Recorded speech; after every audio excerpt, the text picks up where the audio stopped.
오늘 이 자리에 모인 한 영혼 한 영혼 위에 하늘 문을 여시고 진리의 성령으로 함께 하셔서 아멘. 마음의 감화 감동을 주시며 아멘. 또 진리의 영으로 깨닫게 하시고 아버지 오늘 주시는 말씀을 가슴에 새기고 오늘 천년과 같은 하루를 살아갈 때에 하나님이 주신 말씀과 그 계명에 순종하는 저희들 될 수 있도록 성령 하나님 함께해 주옵소서. 아멘. 이 시간 저희들의 마음을 열어주시고 귀를 열어주시고 눈을 여시고 입을 여셔서 하나님의 말씀을 온전히 잘 듣고 보고 받고 말할 수 있고 순종할 수 있고 저희들 되어지도록 주님 은혜 내려 주옵소서. 아멘. 예수 그리스도 이름으로 축복하며 기도 올리옵나이다. 아멘. 자, 예수님의 7대 자기 선언이 요한복음에 나오는데 그 생명의 떡, 세상의 빛을 우리가 앞에서 어제 그제 말씀을 봤습니다. 오늘은 세 번째, 네 번째라고 할 수 있는 양의 문이라. 나는 양의 문이라. 나는 선한 목자라고 예수님께서 자신의 신분을 밝히시는 메시아로서의 정체성을 다양한 7가지의 자기 선언을 통해서 비유를 통해서 이렇게 가르쳐 주시고 있습니다. 오늘은 양의 문 그리고 선한 목자가 되신다 라고 말씀하신 이 비유의 말씀을 통해서 조금 길지만 본문 그대로를 통해서 주시는 은혜를 함께 나누도록 하겠습니다. 자, 10장 1절입니다. 내가 진실로 진실로 너희에게 이르노니 문을 통하여 양의 우리에 들어가지 아니하고 다른 데로 넘어가는 자는 절도요 강도다. 양의 우리, 그 당연히 그렇죠. 목자가 문으로 들어가지 다른 데를 넘어서 들어가지는 않는데 여기서 양의 무리는 오늘날 교회라고 할 수 있겠고 또 더 폭넓게는 하나님의 나라라고 말할 수 있습니다. 그래서 교회를 또 하나님의 나라를 예수님께서 교회의 머리가 되시고 주인이신데 다른 데로 넘어가진 않죠. 그래서 문으로 들어가는 것이 목자다. 3절 보시면 문지기는 그를 위하여 문을 열고 그랬어요. 그러면 우리가 양의 우리가 교회라고 했을 때 문지기는 누구겠느냐? 자, 양이 성도고 목자가 목사라면 문지기는 누구겠느냐? 그거는 먼저 믿은 사람들이라고 할 수 있겠고 직분자라고 할 수 있겠습니다. 비유적으로 볼 때 직분자.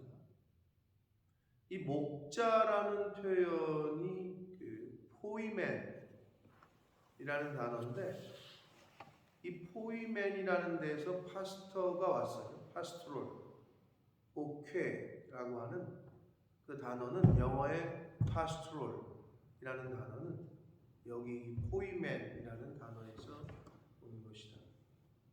자, 그래서 문지기가 문을 연다. 물론 더 넓게 해석을 하자면 하나님의 나라에서 수종들고 시중들은 천사들 뭐 이렇게 말할 수 있는데 교회로 보자면 양의 우리를 교회로 해석을 하자면 직분자들 먼저 예수 믿고 영접하고 신앙생활을 하는 직분자들이라고 할 수 있겠습니다. 자, 그래서 문을 열고 양은 그의 음성을 듣나니 그가 자기 양의 이름을 알고 각각 불러 인도하여 낸다. 그러니까 목자는 양의 이름을 알고 양은 목자의 음성을 알고 그게 이제 목자와 양의 친밀한 관계일 경우에 해당이 되는 거죠.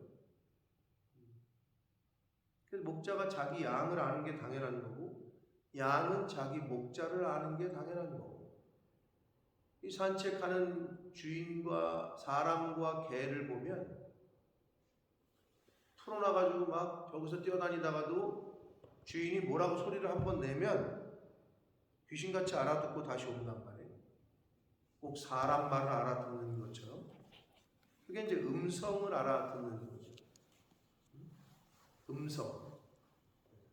언어를 알아듣는다기보다는 그 주인의 음성을 듣는 거죠.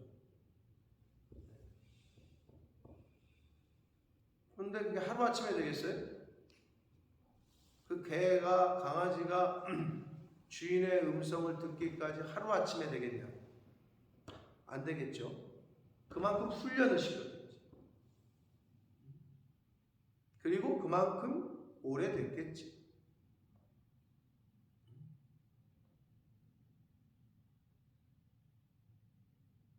그래서 그 주인의 음성을 알게 됩니다. 자, 4절 봅니다. 자기 양을 다 내어놓은 후에 앞서가면 양들이 그의 음성을 아는 곳으로 따라온다. 당연히 그렇겠죠.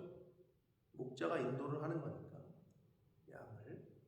여기서 자기 양을 대한 내놓은 후에 앞서가면 양들이 그의 음성을 아는 곳으로 따라온다.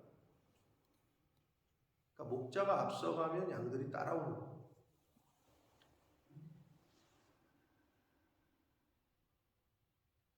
여기서 음성을 아는 곳으로 따라오래. 가자. 그러면 그 음성을 듣고 따라온다는 거예요. 따라오지 않는 양은 뭘까요? 내 양이 아니거나 아니면 제가 말씀드렸습니다만은 그 양을 키워본 분의 얘기가 양이 병들면 못 듣는 거예요. 장인영 성도님이 아주 실감나게 얘기를 해줬던 기억이 아직도 있는데 못 알아먹는 거예요. 그러니까 두 가지 중에 하나예요. 내 양이 아니거나 병들어. 그럴 경우에는 주인의 음성을 못 듣습니다. 못 들으니 따라오지도 못하겠죠. 자, 5절 타인의 음성은 알지 못하는 고로 타인을 따르지 아니하고 도리어 도망한다. 다른 주인이 아닌 다른 사람이 소리를 내도 따르지 않는다는 거예요. 오히려 도망한다. 자녀를 키우실 때 하도 오래돼서 기억이 안 나시겠지만 애들이 낯가린다는 게 뭐냐면 얼굴도 가리지만 음성도 가린단 말이에요. 자기 엄마 아빠의 목소리가 아니고 뭐 얼굴이 아니면 울고 피하고. 그런데 자기 엄마 아빠의 얼굴과 음성, 무슨 주민등록증을 보고 우리 엄마 아빠가 맞네 하고 안기는 게 아니라 음성을 듣고 얼굴을 아니까 방긋 웃으면서 안기는 거지. 근데 다른 사람이 오라고 해도 엄마 아빠가 아니야. 그러니까 고개 돌리고 울고 자지러지는 거란 말이에요. 이게 똑같아. 하나님과의 관계도 똑같고 양과 목자의 관계도 똑같아.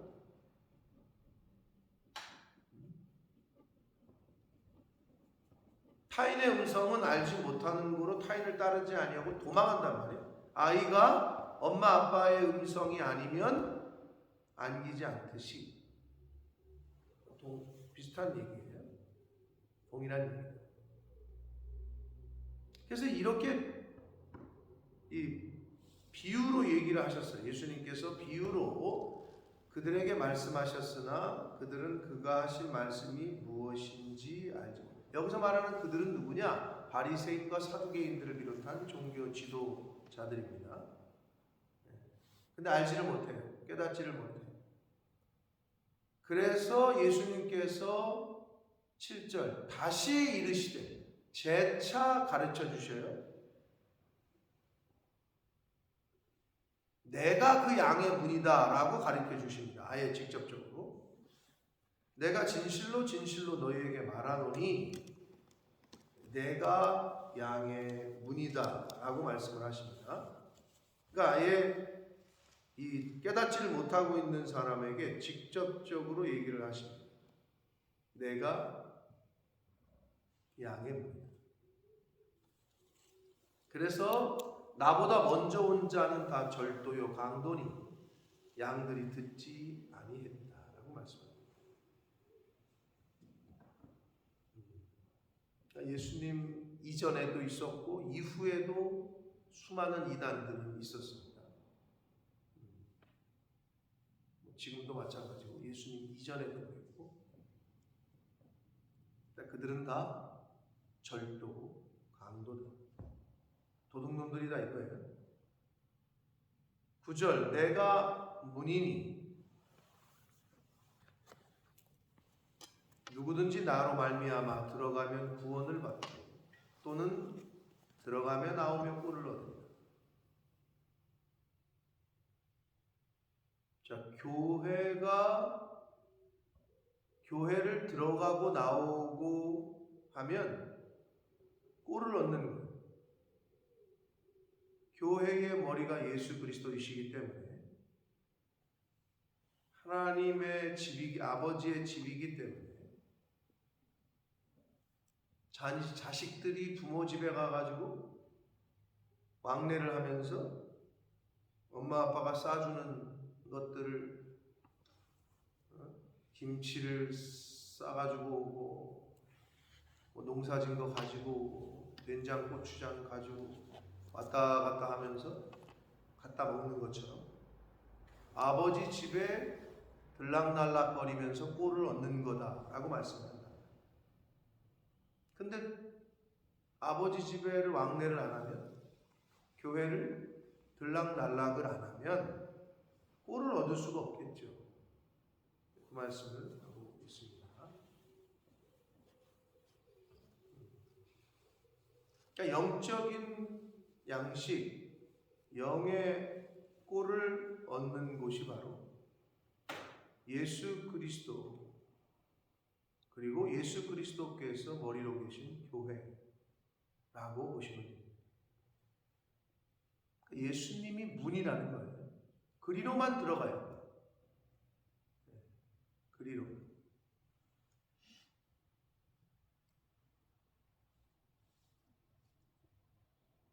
10절을 봅니다. 도둑이 오는 것은 도둑질하고 죽이고 멸망시키려는 것뿐이요.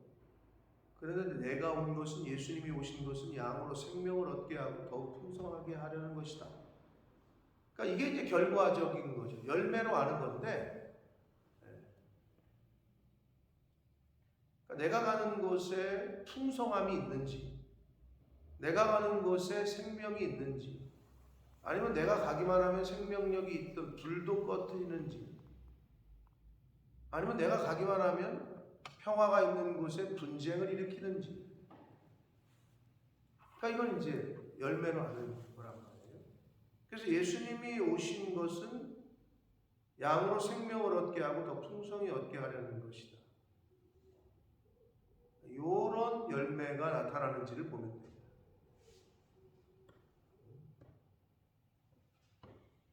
그래서 예수님께서 즉 성령이 있는 곳은 회생이 있고 회복이 있고 회개가 있고 그리고 감사가 넘치고 기쁨이 있고 풍성함이 있어요. 근데 반대로 성령이 없는 하나님의 영이 충만하지 않은 개인과 단체나 교회는 이 반대라고 보시면 돼요. 생명력이 없어. 그리고 풍성함이 없다. 그리고 회개도 없다.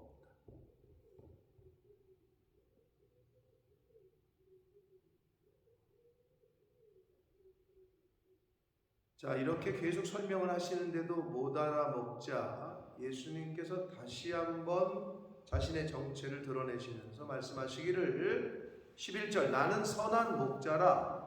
목자긴 목자인데 선한 목자라고 또 말씀하셔요. 선한 목자는 양들을 위하여 목숨을 버립니다. 선하신 분은 오직 하나님 한 분이시다. 감히 선하다라고 말할 수 있는 형용사를 붙일 수 있는 건 예수님 분이 밖에 없는 것이, 그러니까 양들을 위해서 목숨을 버릴 정도가 돼야 선한 목자라고 할 수 있는 거죠. 근데 양들을 위해서 물질을 희생하고 뭐 시간을 들이고 몸을 들여서 봉사하고 요거는 그냥 목자 정도, 그냥 목자죠. 근데 선하다라고 붙일 수 있는 건 선하신 분은 하나님 한 분이시라고 했는데 예수님께서 당신 자신을 선한 목자다. 근데 선한 목자의 기준을 제시하셔서 참 그 기준이 뭐냐? 목숨을 버리는 거다 라고 말씀합니다.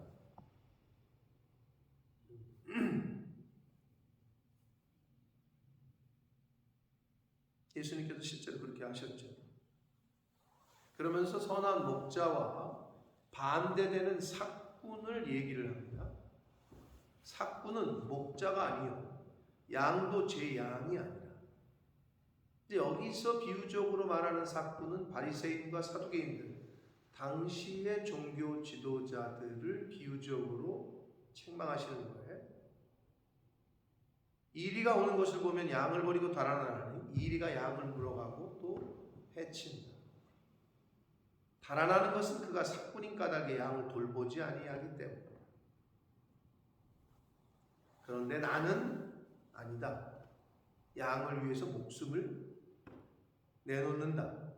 그래서 선한 목자다 라고 말씀하고 있는 거예요.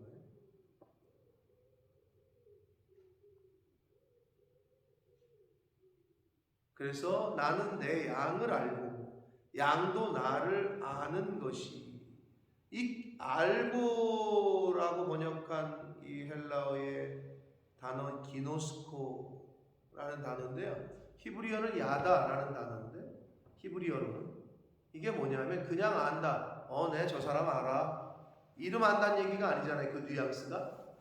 그 사람의 삶의 전체적인 또는 깊은 내면, 나 저 과정을 알아, 내가 저 집을 알아 할 때 그 안다는 거는 그 집의 여러 가지 형편과 사정과 이 모든 것을 안다라고 표현할 때 표현하는 단어예요. 그래서 여기서 기노스코 야다 이 말은 깊은 교제, 깊은 사귐의 의미를 나타냅니다. 그게 선한 목자와 양의 관계라는 거예요. 이름만 아는 게 아니라.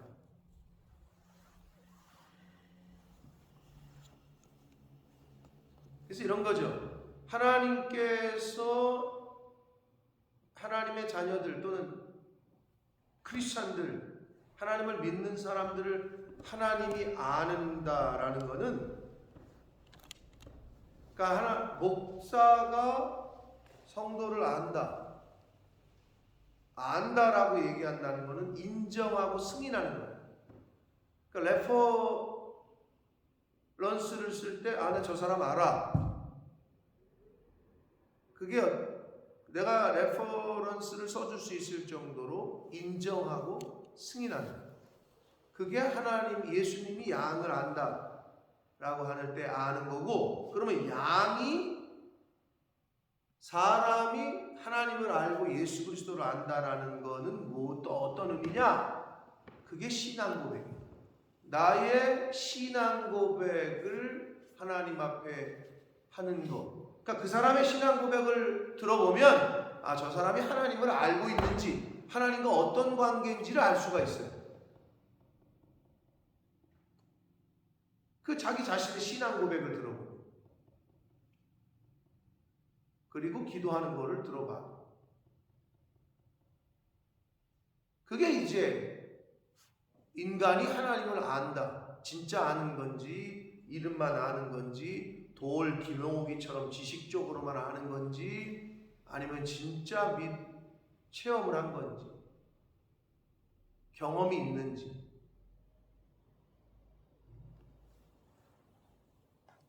여러분 지식적으로 아는 것과 진짜 경험한 거랑은 다르잖아요.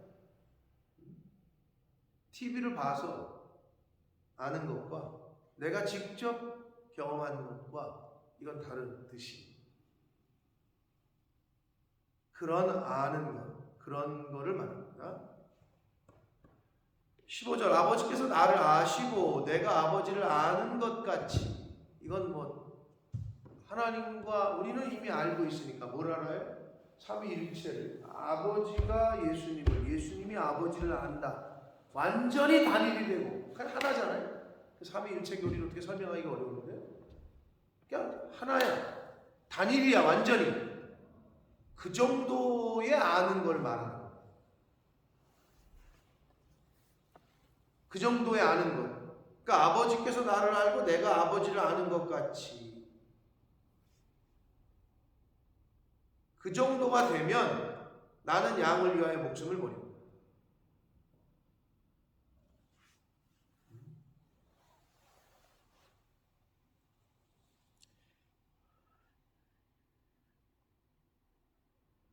옛날 6.25 때, 뭐 일제시대 때 교회를 위해서 목숨을 버린 분들이 있죠.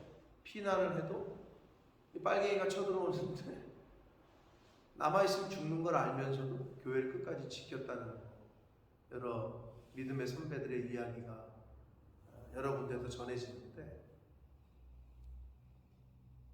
교회가 어떤 곳인지를 알았고 신앙이 뭔지를 경험했고 하나님을 아는 분들이었죠. 근데 그것이 시험이 오기 전에는 드러나지가 않아요. 어떤 사건이 터지기 전에는 이게 진짜인지 가짜인지 드러나지를 않습니다. 어떤 사건이 터지면 지금 정말 하나님을 아는 사람인지 교회를 사랑하는 사람인지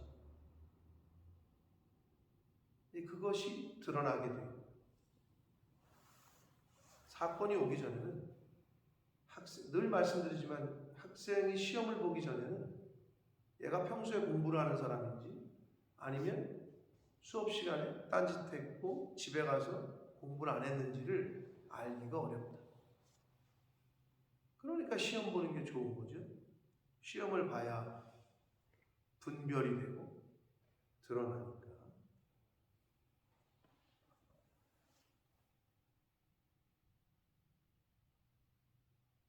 16절 계속해서 봅니다. 또 이 무리에 들지 아니한 다른 양들이 내게 있어. 그래요 예수님이. 이 우리는 교회라고 했는데 울타리라고 했는데 그러면 여기에 들지 아니한 다른 양들이 내게 있다. 그래서 그들을 내가 인도하여야 할 터이다. 그들도 내 음성을 듣고 한 무리가 되어 한 목자에게 있을 것이다. 여기서 다른 양들은 누구를 의미하는 걸까요?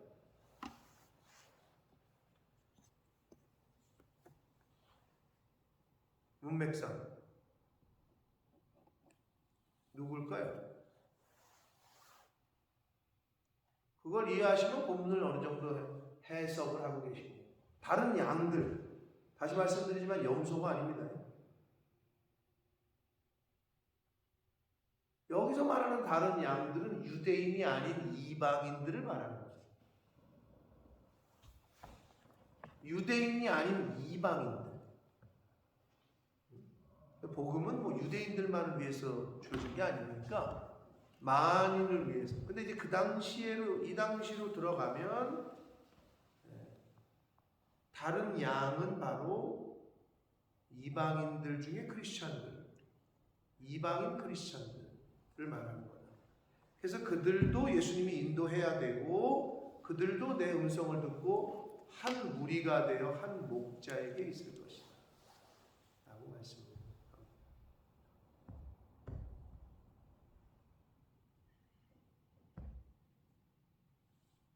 17절 봅니다. 내가 내 목숨을 버리는 것은 그것을 다시 얻기 위함이다. 이로 말미암아 아버지께서 나를 사랑하신다. 이로 말미암아가 뭐를 갖고 있는 거죠? 뭘 의미하는 거죠? 뭘 어떻게 함으로 말미암아요? 목숨을 버리는 것으로 말미암아를 받고 있는데, 이걸 다른 말로 하면 순종함으로 말미암아, 십자가를 지심으로 말미암아, 십자가에서 죽으심으로 말미암아, 이 말이에요. 그래서 아버지께서 나를 사랑하신다. 근데 여기서 중요한 교훈을 주시고 있습니다. 내가 내 목숨을 버리는 것은 다시 얻기 위함이다. 버려야 다시 얻습니다. 죽어야 삽니다. 십자가를 져야 부활을 합니다. 옛사람을 버려야 새사람을 얻고, 욕심을 버려야 기쁨을 얻고, 세상 정욕을 버려야 평안을 얻는다. 버리지 못하면 못 얻습니다. 그러니까 내가 얻고 싶은 게 있어요? 그걸 버리면 돼요. 근데 이 버린다는 의미를 정확히 알아야지. 그래서 전도서의 기자는 그걸 알았기 때문에 내 떡을 물 위에 던져라 라고 했던 거예요. 떡은 양식, 재물로 비유되죠. 여러분 돈 벌고 싶어요? 돈을 얻고 싶어요? 돈을 버리시라고. 길거리에 버리라는 얘기가 아니죠. 하나님의 뜻대로 하나님 앞에 드리라고. 하나님 뜻대로 쓰시라고. 그러면 다시 주셔야 하나님이. 근데 이제 그게 안 되니까 구별을 못하는 거예요. 아직 그 믿음이 안 되니까 결정을 못하는 거예요.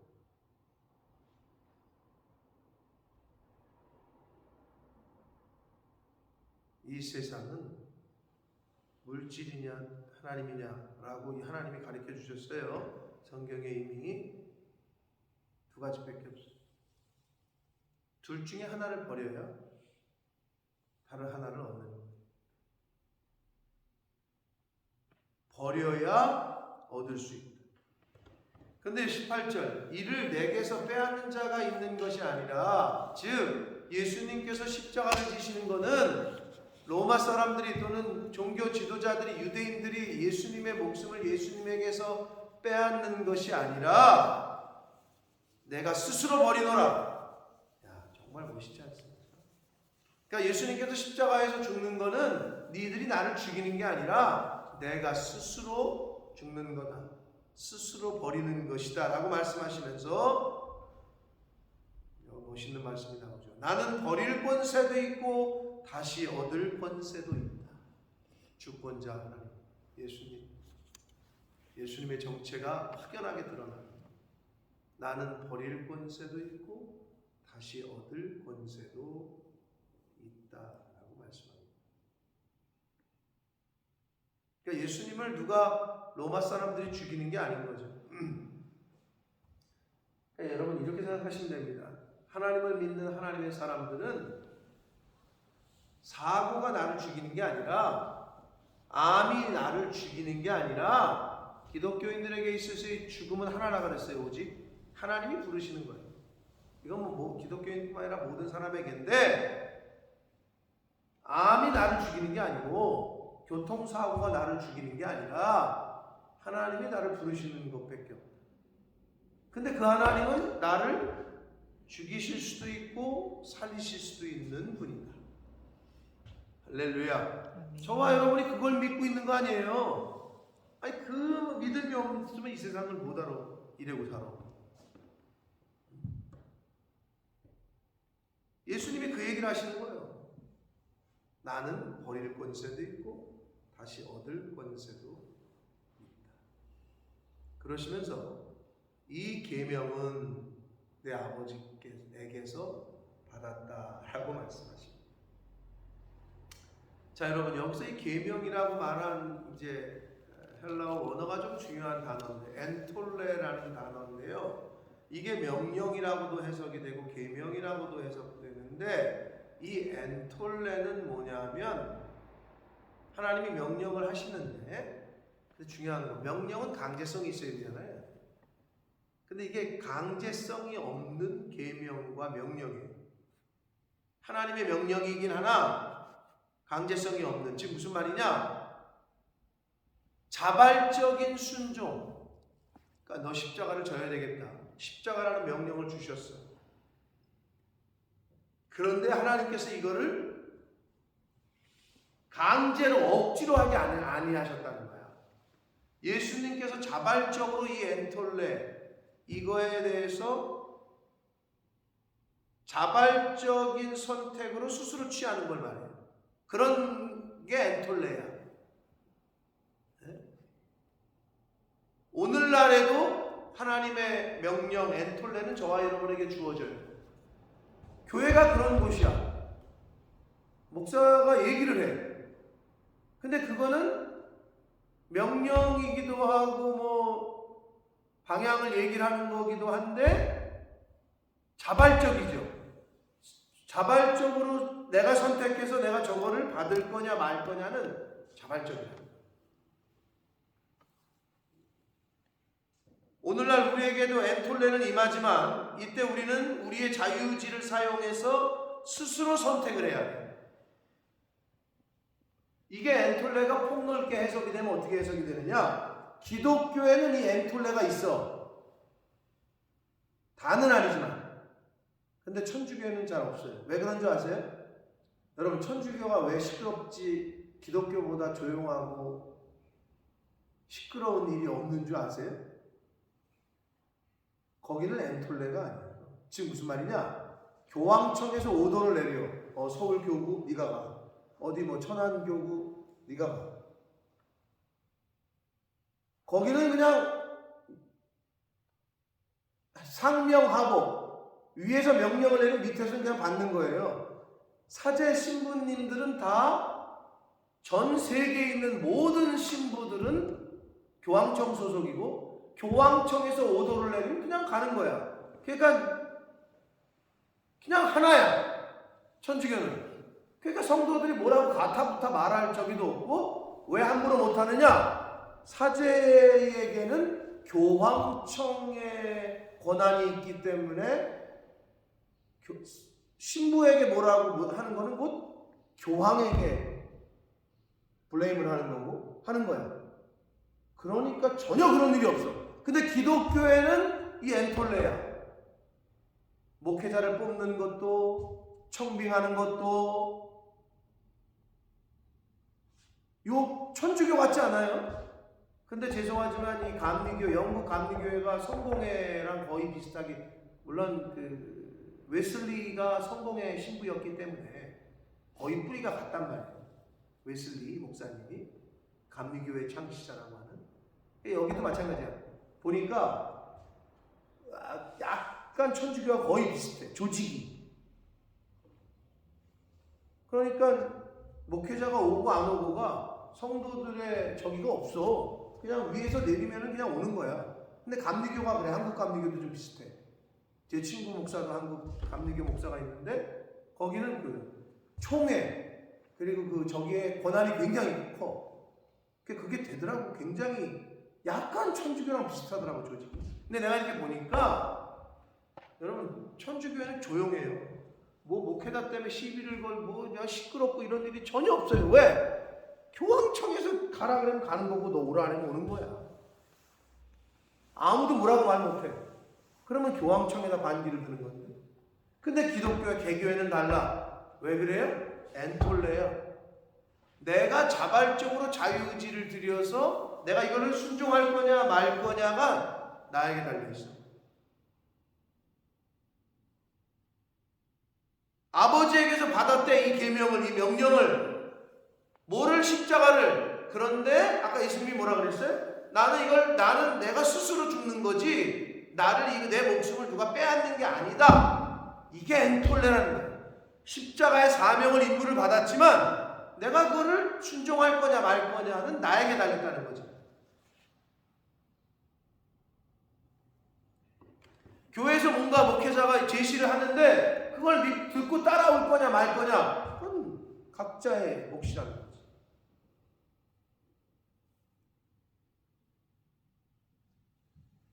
여러분, 천주교회는 절대 이런 일이 없어요.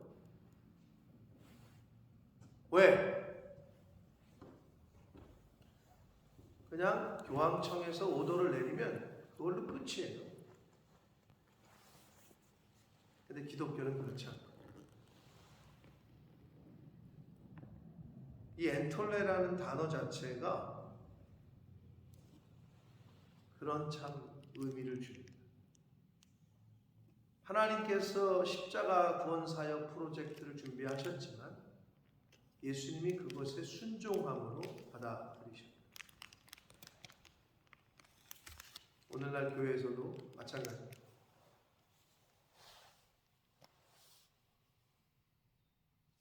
나의 자유의지로 선택을 하는 겁니다. 내가 그걸 순종할 거냐 말 거냐, 스스로 선택하는 거예요.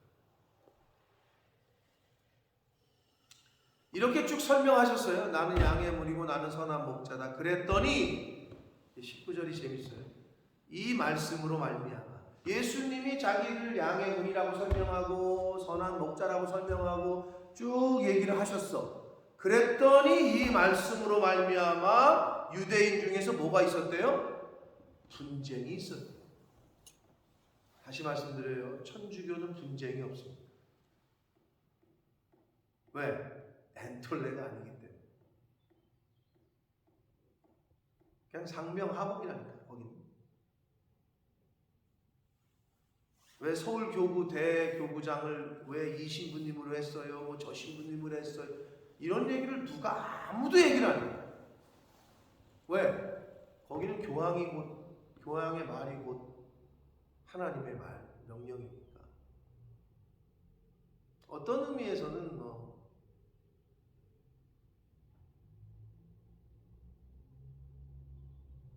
주영 한국 대사의 말은 곧 대통령의 말이니까. 그런 논리에서는 충분히 공감이 되긴 합니다.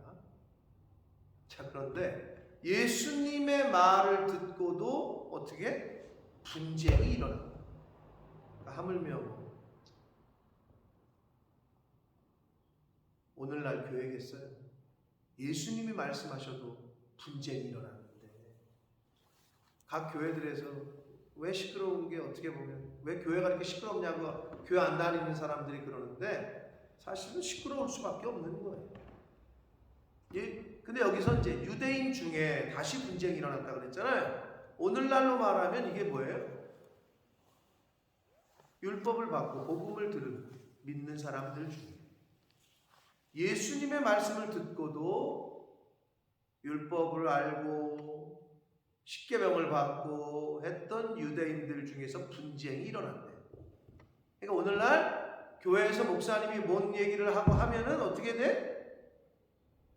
분쟁이 일어나지. 누구는 귀신 들려 미쳤다고 그러고 누구는 뭔 소리냐, 어떻게 귀신이 맹인의 눈을 뜨게 할 수 있느냐. 한마디로 패가 갈리는 거예요. 그래서 여러분, 교회가 시끄러운 걸 너무 그렇게 저하게 생각하지 마세요. 100%가 없어요. 저 북한에만 있을까? 예수님이 말씀하셨는데도 분쟁이 있었거든요. 그래서 유대인들은 그 예수님을 미쳤다라고 얘기도 했고 어떤 사람들은 아니다라고 이야기를 했습니다. 바리새인들과 서기관 사두개인들 당시의 종교 지도자들은 성경을 알고 성경을 연구를 하고 했던 사람들이었어요. 그래서 그들은 성경을 연구를 해서 미리 알아서 많이는 알고 지식적으로는 잘 알고 있었는지 모르나 중요한 거는 믿지는 못했어요. 믿음은 없었어요. 프랑스의 아주 유명한 사상가요 수학자인, 여러분 많이 들어보셨을 텐데 파스칼이라는 사람이 이런 말을 했어요. 의미가 있는 말이죠. 하나님은 신학자의 하나님이 아니고 아브라함과 이삭과 야곱의 하나님이시다. 무슨 말이냐? 하나님은 지식적으로 아는 게 중요한 게 아니라 아브라함과 이삭과 야곱의 하나님, 즉 믿음으로 경험해야 됩니다. 지적으로 아는 게 중요한 게 아니라 하나님은 믿음으로 경험해야 합니다. 이런 이야기를 했습니다. 우리가 성경을 많이 알고 배우고 공부하고 하는 것도 중요합니다. 그러나 하나님을 결국에는 믿음을 위한 지식이어야 되지, 지식을 위한 믿음이 되잖아요. 우리가 믿기 위해서 믿음을 더 강하게 하고 내 믿음의 지경을 넓히기 위해서 공부를 하는 거지, 경험하지 못하고 내 삶 속에서 실제로 체결되지 못하는 그러한 성경의 지식은 바리새인들의 지식이 될 수밖에 없습니다. 사랑하는 성도 여러분, 우리가 고난주간에 오늘 수요일을 맞이했는데 오늘 예수님의 이 말씀을 통해서 또 본문을 통해서 주시는 교훈들이 있을 겁니다. 나에게 주시는 말씀, 레마, 엔톨레의 말씀들이 있다면 그것을 잘 가슴에 새기시고 오늘 하루 묵상하시고 예수 그리스도께서 하나님이 예수님을 십자가에서 어떤 의미에서는 죽게 한 게 아니라 그렇게 이야기를 했는데 엔톨레, 계명을 주셨는데 예수님께서 자발적으로 순종하셔서 스스로 그 십자가를 지신 거죠.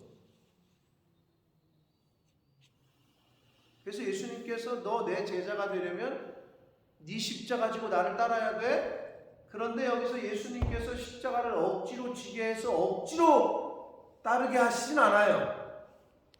엔톨레야, 자발적으로 내가 지고 내가 따를 거냐 말 거냐는 나에게 달려있다.